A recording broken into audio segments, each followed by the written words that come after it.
நான் என் நெஞ்சில் குடியிருக்கும்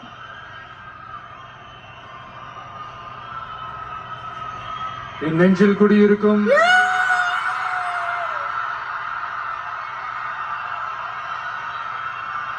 கரூர் சொந்தங்கள் உங்கள் அனைவருக்கும் என்னுடைய வணக்கம்.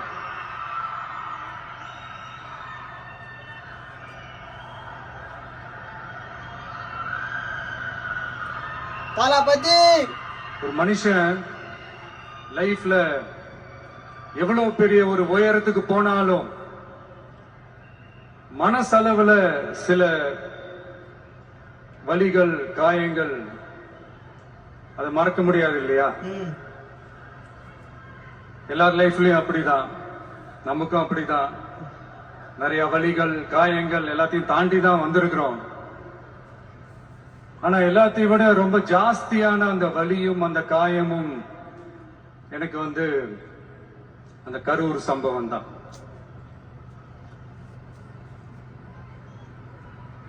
மக்களை சந்திக்கிறதுக்காக மக்களை சந்திக்கணும், மக்கள் பிரச்சனைகளை எடுத்து பேசணும். அதுக்காக தான் அந்த மக்கள் சந்திப்பு பயணத்தை தொடங்கி திருச்சி, அரியலூர், நாகப்பட்டினம், திருவாரூர், நாமக்கல், கரூர் அப்படின்னு சொல்லிட்டு போயிட்டு இருந்தோம். அரியலூர்ல அந்த மீட்டிங் முடிச்சுட்டு பெரம்பலூர் போறதுக்கு முன்னாடி அந்த பெரம்பலூர் போலீஸ் எங்களை அலர்ட் பண்ணாங்க. சரிங்க, கூட்டம் கொஞ்சம் ஜாஸ்தியா இருக்கு, லேட் ஆயிடுச்சு, வராதீங்க அப்படின்ட்டு. So we had no choice. Police சொன்னா நம்ம அதை ஒபே பண்ணி தானே ஆகணும். அதே நேரத்தில் பெரம்பலூர் மக்களோட அந்த சேஃப்டியும் மைண்ட்ல எடுத்துக்கிட்டு ஒரு மன வலியோடவே திரும்ப போயிட்டோம். அதுக்கப்புறம் பெரம்பலூர் தொகுதி மக்களுக்கு மன்னிப்பும் கேட்டோம். அதே மாதிரி நாமக்கல் அந்த மீட்டிங் முடிச்சுட்டு கரூர் வரும்போது அந்த கரூர் போலீஸ் எங்களை alert பண்ணிருக்கலாம்ல.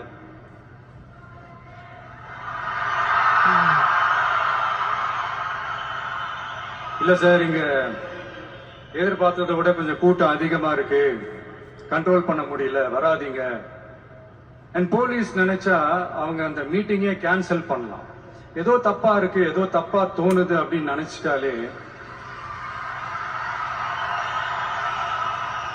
they have all the rights to cancel the meeting. எங்ககிட்ட கேட்கணும்லாம் ஒன்னும் அவசியமே கிடையாது. ஆனா அதையெல்லாம் எதுவுமே செய்யாம அந்த ஹைவேல இருந்து அந்த ஸ்பாட்டுக்கு போலீஸே எங்களை உள்ள கூட்டிட்டு வந்து விட்டு அந்த நாடகம் இருக்கு பாருங்க.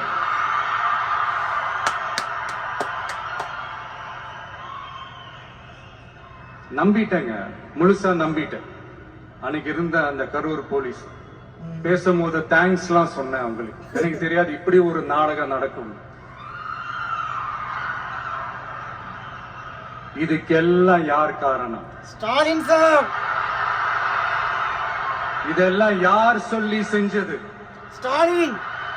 இப்படி பண்ணுங்க, அப்படி பண்ணுங்க, சப்போஸ் அப்படி நடந்தா இப்படி பண்ணுங்க, சப்போஸ் இப்படி நடந்தா இந்த மாதிரி இன்ஸ்ட்ரக்ஷன்ஸ் எல்லாம் கொடுத்து அந்த பிரஷர் போடுறது யாரு? அங்கிள். அந்த சம்பவத்துல நம்ம யாரெல்லாம் இழந்திருக்கோம் தெரியுமா? ஒரு டிவில என் படமோ பாட்டோ வந்துச்சுன்னா, அம்மா விஜய் மாமா, அம்மா விஜய் மாமா அப்படின்னு சொல்லி அவங்க அம்மா கிட்ட சிரிச்சுக்கிட்டு அந்த டிவி ஸ்கிரீனை போய் தொட்டு முத்தம் கொடுத்துக்கிட்டு என் அக்கா தங்கச்சிங்களோட தங்க பிள்ளைகளை இழந்திருக்கோம்யா.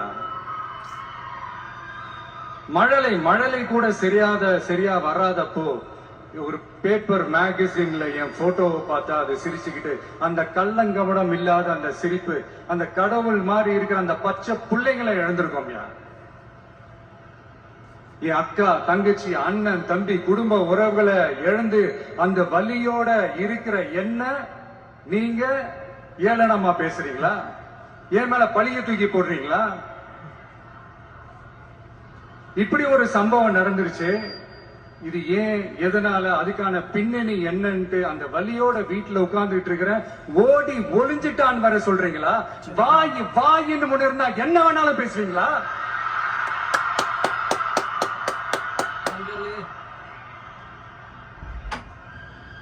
மக்களே, நான் உங்களையே கேட்கிறேன், அன்னைக்கு அத்தனை கிரவுட் இருந்துச்சு, அந்த கிரவுடுக்கு தகுந்த மாதிரி போலீஸ் பாதுகாப்பு கொடுத்தாங்களா? இல்ல. இந்த இடத்தை எடுத்துக்க சொல்லி நாங்க தான் சொன்னோம்னு ஒரு போலீஸ் ஆபீசர் பேட்டி கொடுக்கிறாரு. அதுக்கு என்ன அர்த்தம்? இவ்வளவு வலி, இவ்வளவு காயங்கள் கொடுத்துட்டு பழிய தூக்கி நம்ம மேல போட்டுட்டு அதுல ஒரு அரசியல் ஆதாயம் தேடுறீங்களேயா? இதுல வாய் கூசாம சட்டசபையில ஸ்டாலின் சார் நம்ம மேல திருப்பி விட்டு அங்க ஒரு அரசியல் செய்றாரு. அதுக்கு என்ன அர்த்தம்? நமக்காக வந்திருக்கிற மக்களை காக்க வைக்கிறதுக்கு நாம் ஒன்னும் ஆதாயம் தேடுற அரசியல்வாதி எல்லாம் கிடையாது. மக்களுக்காக அரசியலுக்கு வந்தவன் இந்த விஜய். எனக்காக எல்லாமும் கொடுத்த என் மக்களுக்காக எல்லாத்தையும் விட்டுட்டு மக்களுக்காக மட்டுமே அரசியலுக்கு வந்தவன் இந்த விஜய். அவங்களுக்காக நன்றி கடன் செலுத்துறதுக்காக மட்டுமே அரசியலுக்கு வந்தவன் இந்த விஜய். உங்களுக்கு தான் இந்த விஜயை பத்தி நல்லா தெரியுமே. ஆனா நம்ம எல்லாருக்குமே இத்தனை வலிகள் காயங்கள் கொடுத்தவங்களுக்கு இந்த 2026 தேர்தல்ல தக்க பதிலடி கொடுத்துட்டீங்க. ஆனா அது மட்டுமே பத்தாது மக்களே, அது மட்டுமே பத்தாது. காலகாலத்துக்கும் எழுந்திருக்கவே முடியாத அளவுக்கு நிரந்தரமான ஒரு பதிலடியை நீங்க கொடுத்துக்கிட்டே இருக்கணும்.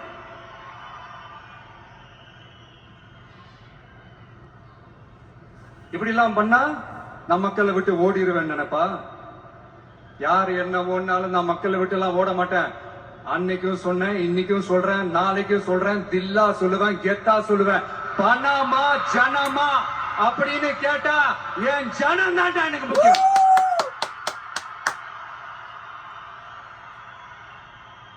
மக்களே, உங்களை விட எனக்கு இந்த காசு பணம் முக்கியமா என்ன?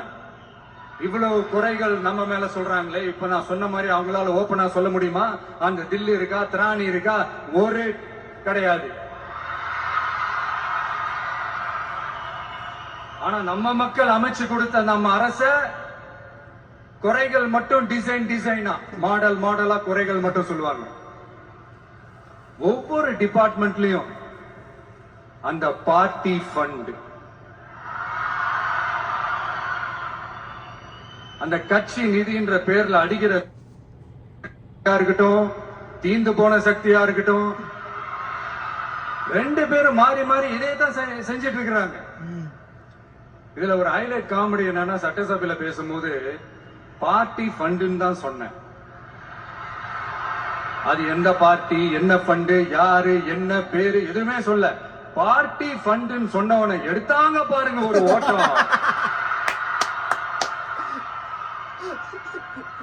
எனக்கே ஃபர்ஸ்ட் புரியல, ஏன்பா ஓடுறாங்க அப்படி என்ன நம்ம சொல்லிவிட்டோம். அதான் அந்த குற்றம் உள்ள நெஞ்சுக்கு தான் குறுகுறையும். எப்படி இருக்கு தெரியுமா? எங்க அப்பா பீரோக்குள்ள இல்ல, எங்க அப்பா பீரோக்குள்ள இல்ல அப்படின்னு சொல்ற மாதிரி. ஐயோ, ஏன் கேக்குறீங்க? இவங்களோட செம்ம கூத்தா இருக்குங்க, செம்ம ஃபன்னா இருக்கு. சென்னையில ஒரு பாலம் கட்டுறதுக்காக நார்மலா ஆகிற செலவை விட அதிக செலவுல, கிட்டத்தட்ட டபுள் மடங்கு செலவுல ஒரு டெண்டர் ஒண்ணு விட்டுருக்காங்க. அதையெல்லாம் தோண்டி எடுத்து அதெல்லாம் இப்போ கண்டுபிடிச்சு கேன்சல் பண்ணிருக்கிறோம். இன்னும் எத்தனை கோடி ஊழல், எத்தனை லட்சம் கூடல் தோண்ட தோண்ட வருமோ எங்களுக்கே தெரியல. ஒவ்வொரு முகமுடியா கிழியுது. ஐயோ, இந்த விஜய் ஒவ்வொரு கதையா எடுத்து வெளியில விட்டுருவான் போலேன்ட்டு திரும்புற பக்கம்லாம் கதறல் கதறல் கதறல், காதல் இருந்து ரத்தம் வராத குறை. ஆமா, இப்படி ஊழல் ஊறி போனவங்க இப்படிதான் இருப்பாங்க. இந்த 50-55 நாட்கள்ல அங்க செஞ்ச சில விஷயங்கள் சட்டசபையிலே எடுத்து சொன்னேன். பட் இங்க ஒரு சில விஷயங்கள் சொல்லணும்னு நினைக்கிறேன். இந்த மின்சாரத்துறையில இதுக்கு முன்னாடி போட முடியாம இருந்த அந்த பதவி உயர்வு இப்பதான் எங்களால போட முடிஞ்சது. அதுக்காக ஒரு அக்கா அழுதுகிட்டே ஒரு நன்றி சொன்னாங்களே, அதெல்லாம் உங்க கண்ணில் படாது அந்த வீடியோ எல்லாம். ஒரே சொல்றவங்களுக்கு அடுத்து லஞ்சம்லாம் ஒழிக்க முடியாது, ஊழல்லாம் ஒழிக்க முடியாது, அதெல்லாம் பிளட்டிலேயே ஊறி போய் இருக்கு அப்படின்னு சொன்னவங்க போய் ஒவ்வொரு கவர்மெண்ட் ஆபீஸா பாருங்க, ஒரு பைசா லஞ்சம் இல்ல, ஒரு பைசா ஊழல் இல்ல. வேலையெல்லாம் சும்மா டக்கு டக்கு டக்கு நடக்குது. ஒரு பெரியவர் ஒருத்தர் சொல்றாரு, தம்பி வேலையெல்லாம் நடக்குது, ஆனா அதையும் தாண்டி எங்களுக்கு மரியாதை கொடுக்கறாங்க தம்பி, உட்கார வச்சுலாம் பேசுறாங்க. இதெல்லாம் இதுக்கு முன்னாடி நடந்ததே இல்ல. அவனை போய் பாரு, இவனை போய் பாரு, இந்த ஆபீசரை போய் பாருன்னு சொல்லி அலைய விடுவாங்க. இப்ப லஞ்சம் இல்ல, ஊழல் இல்ல, வேலையெல்லாம் உடனே நடக்குது. மக்கள் அப்படி ஒரு பெருமூச்சு ஒண்ணு விடுறாங்க. அதை பார்த்து நமக்கு அப்படி ஒரு ஹாப்பினஸ். இதுக்கு மேல என்ன வேணும்? ஏன் இதெல்லாம் பண்ண முடியாது? மனசுன்னு ஒண்ணு இருந்தா பண்ணலாம். இப்ப பண்ணல. அதே மாதிரி இந்த L&T நிறுவனத்தோட 18,600 crore 3 திட்டங்கள் அந்த ஒப்பந்தம் அந்த கையெழுத்து போட்டிருக்கிறோம். கிட்டத்தட்ட 8,200 பேருக்கு வேலை வாய்ப்பு. நான் சொல்றது அந்த 3 மாவட்டத்தை சேர்ந்தவங்களுக்கே அவ்வளவு வேலை வாய்ப்பு. குறுவை சாகுபடிக்காக 134 கோடியில அந்த சிறப்பு தொகுப்பு திட்டம் அறிவிச்சிருக்கிறோம் நம்ம விவசாயிகளுக்காக. இப்பவும் சொல்றேன், நம்ம விவசாய பெருமக்களே, உங்களோட இந்த அரசு கூடவே நிற்கும். பெண்கள் பாதுகாப்புக்காக சிங்கப்பெண் அதிரடி படை, அது உங்களுக்கு நல்லாவே முன்னாடியே தெரியும். வரப்போற அறிஞர் அண்ணா அவர்களுடைய பிறந்த நாள்ல உங்க அண்ணனுடைய அரசுல தாய் மாமன் தங்க மோதிர திட்டம் அறிவிக்கப்படும். இதெல்லாம் கேட்டாங்களே, வாக்குறுதி கொடுத்தீங்களே, என்னாச்சுன்னு. இந்த தீய சக்தி மாதிரி ரீல் தாய் மாமன் எல்லாம் கிடையாது. ரியல் தாய் மாமன், ரியல் தாய் மாமன்.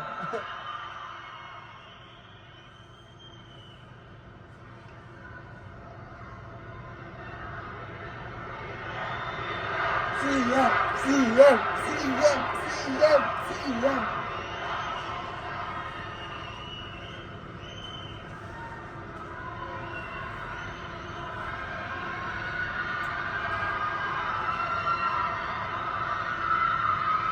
இந்த தீய சக்தியை பத்தி, அவங்க நிர்வாகத்தை பத்தி ஒரு வெள்ளை அறிக்கை ஒண்ணு வெளியிட்டோம்ல, அது ஷார்ட் அண்ட் ஸ்வீட்டா சொல்லணும்னா, ஒரு ஓட்ட பாத்திரத்துக்குள்ள தண்ணி ஊத்திக்கிட்டே இருந்திருக்கிறாங்க.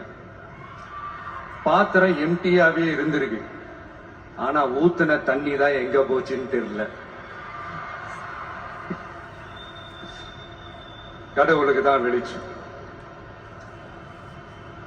அது மாதிரி இப்ப நம்ம சொன்னதெல்லாம் சும்மா ஒரு சாம்பிள் தான். இன்னும் வரப்போற நாட்கள்ல உங்க அரசனுடைய அந்த விஸ்வரூபத்தை நீங்க பாப்பீங்க. அடுத்து வாயத்துறங்க சிஎம். அடாடா, உங்க சிஎம் நெஞ்சிலேயே குத்திட்டு வந்தீங்க பாருங்க. அதெல்லாம் வேற லெவல். பேசுங்கன்றீங்க, பேசுனா எந்திரிச்சு ஓடிடுறீங்க. இனிமே பேச ஆரம்பிக்கிறதுக்கு முன்னாடி என்ன பண்ணணும் அப்படின்னா, ஒரு நண்பர் ஒருத்தர் சொன்னார், மாண்புமிகு பேரவைத் தலைவர் அவர்களே எல்லா டோரையும் இழுத்து லாக் பண்ணுங்க அப்படின்னு சொல்லிட்டு தான் பேச்ச ஆரம்பிக்கணும் போல் இருக்கு. ஏன்னா பேசிக்கும் போது எந்திரிச்சு ஓடிடுறாங்க. 5 நிமிஷம் பேசினதுக்கே குளத்துள்ள போராட்டா போட்டாங்க. இதுக்கு மேல பேசினா மொத்தமா முடிஞ்சிடும். பாத்துக்கங்க. நாம அரசியல் பேசின விஜயெல்லாம் அரசியல் பேசலாமா அப்படிங்கிறது. சரிப்பா, நமக்கு எதுக்கு வம்பு, நம்ம பாட்டுக்கு நம்ம வேலையை பார்ப்போம், எதுக்கு அவங்கள பத்தி பேசிக்கிட்டு அப்படின்னு இருந்தா விஜய்க்கு அரசியலே பேச தெரியல அப்படிங்கிறது. இப்படியே மாறி மாறி மேகதாது அணையை பத்தி என்ன தெரியும், விஜய் அதை பத்தி பேசல. இப்படி நம்ம அரசியலுக்கு வந்ததுல இருந்தே ஒரு கூட்டம் குறை மேல குறையா சொல்லிக்கிட்டு பாட்டுக்கு பாட்டு கச்சேரி எங்களுக்கும் பண்ண தெரியும். பண்ணலாமா?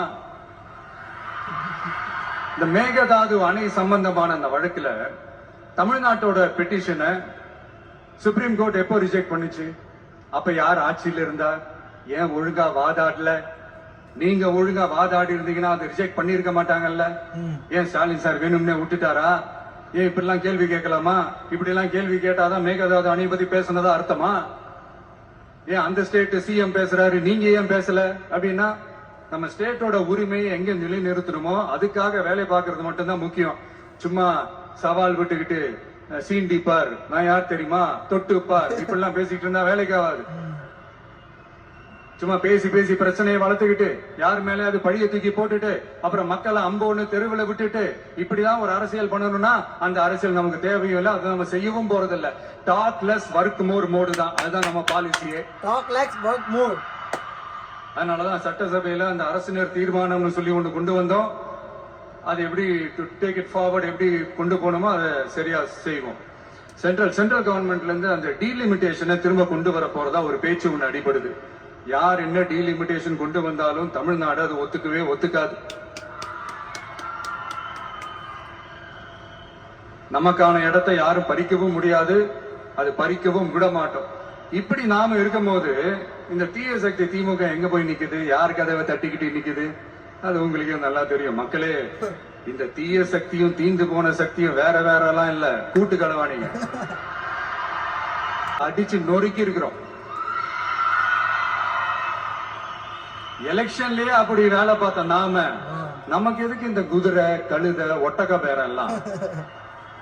மக்களின் பக்கம் அப்படி இருக்கும்போது நமக்கு எதுக்கு இந்த பேரெல்லாம்? இந்த திருட்டு திமுக ஆட்சியை வச்சுக்கிட்டு ஊரடிச்சு ஒலையில போட்டு இந்த கொள்ளைய அடிச்சதுனாலதான் உங்க கரூர் கம்பெனி ஓனர் ஒருத்தர் எங்க எங்க இருக்காருன்னே தெரியாம ஓட்டு ஓட்டு ஓட்டு ஓட்டு ஓட்டு ஓட்டு ஓட்டு ஓட்டு வராம் பாரு வேட்டக்காரன் ஓடினே இருக்கிறாரு. இன்னொருத்தர் ஃபாரின்ல போய் ஒளிஞ்சுக்கிட்டாரு. ஃபாரின் ஸ்டாலின் சார் நினைச்சிட்டு போறீங்க, அவர் இல்ல. எனக்கு எப்பவுமே ஸ்டாலின் சார் மேல ஒரு தனி பாசம் ஒண்ணு உண்டு. அவரு கிடையாது, இவரு வேற. சிங்கப்பூருக்கு செக்கப்புக்கு போனார்ல அவரு. இன்னும் தோண்ட தோண்ட எத்தனை பேர் மாட்ட போறாங்களோ தெரியல. உங்ககிட்ட யாராவது லஞ்சம் ஏதாவது கேட்டாங்கன்னா கொடுக்க முடியாது சொல்லுங்க, நான் இருக்கேன் உங்களோட.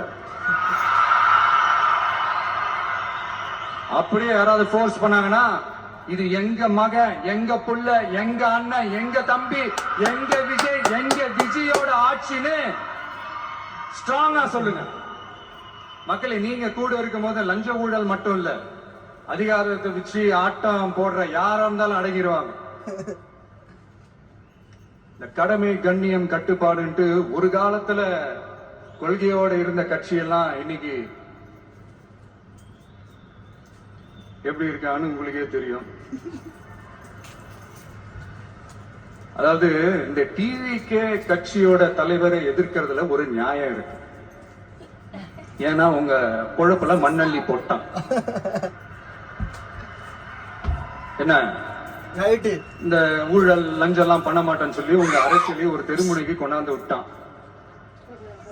மக்கள் வேற அவனதான் நம்புறாங்க. சோ இந்த விஜயை எதிர்க்கிறதுல ஒரு அரசியல் நியாயம் இருக்கு, அது புரிஞ்சுக்கலாம். ஆனா இன்னைக்கு இந்த விஜய மக்கள் ஓட்டு போட்டு ஜெயிக்க வச்சு ஒரு தீர்ப்பை கொடுத்து மக்களுக்காக வேலை செய்யறதுக்காக முதல் அமைச்சரா உட்கார வச்சிருக்கிறாங்க. என்னமோ இன்னமும் நீங்க தான் ஆட்சியில் இருக்கிற மாதிரி. விஜய் கரூருக்கெல்லாம் போக கூடாது, விஜய் இங்க போக கூடாது, அது செய்யக்கூடாது, இது செய்யக்கூடாதுன்னு எனக்கு புரியலையே. ஆட்சியில இருக்கும் போது தான் இவ்வளவு கட்டுப்பாடு எல்லாம் போட்டீங்க, SOPs எல்லாம் போட்டீங்க, ஸ்டாலின் சார் ஆபரேட்டிங் ப்ரொசீஜர் எல்லாம் போட்டீங்க. இப்பவும் அதே பண்ணிட்டு இருந்தீங்கன்னா என்ன சார் நியாயம்? இல்ல நான் தெரியாம தான் கேக்குறேன், இன்னும் கனவுலயே இருக்கிறீங்களா? முதல்ல முழிச்சு வாங்க, ரியாலிட்டிக்கு வாங்க. உங்க ஆட்சி எல்லாம் வீட்டுக்கு போய் டிவிக்குன்னு ஒரு ஆட்சி வந்து ரொம்ப நாள் ஆச்சு. ஒழுங்கா படி என்று சுப்ரீம் கோர்ட் ஓங்கி மண்டேலியே நறுக்கு நறுக்கு நறுக்கு என்று செம்மட்டியாலே அடிச்சும் இந்த திமுக முழிச்சுக்கல அப்படின்னா அப்ப கொஞ்சம் கஷ்டம்தான். வெற்றி தோல்வி எல்லாம் அரசியல சகஜம் சார். அதுக்காக எல்லாம் வெறி பிடிச்சி இந்த பதவி வெறி பிடிச்செல்லாம் அலைய தேவையில்லை. நல்ல விதமாவே சொல்றேன், நியாயமான அரசியல் பண்ணுங்க. ஓ, அதுதான் உங்களுக்கு தெரியாதுல்ல. தீய சக்தி திருத்தவும் முடியாது, அவங்களா திருந்துவாங்கன்னு பார்த்தா அதுவும் நடக்க போறதில்ல. அதனால வரப்போற இடைத்தேர்தல மக்களே, இந்த தீய சக்தி திமுகவை நல்லா வெச்சு வெளுத்து விடுங்க. கான்பிடண்டா இருங்க மக்களே, நல்லதே நடக்கும், வெற்றி நிச்சயம். மீண்டும் சந்திக்கும் வரை நன்றி, வணக்கம்.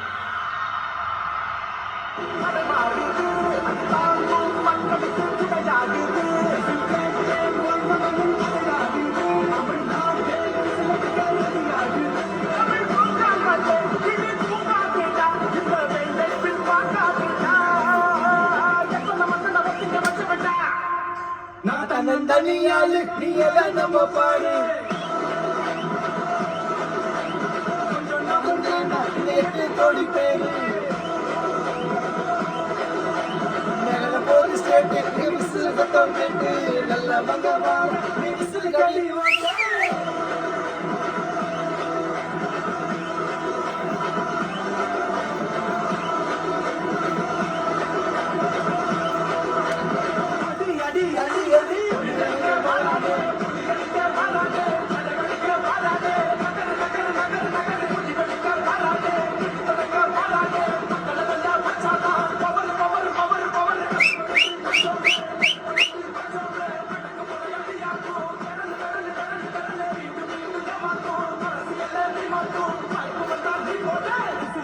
பஸ்ல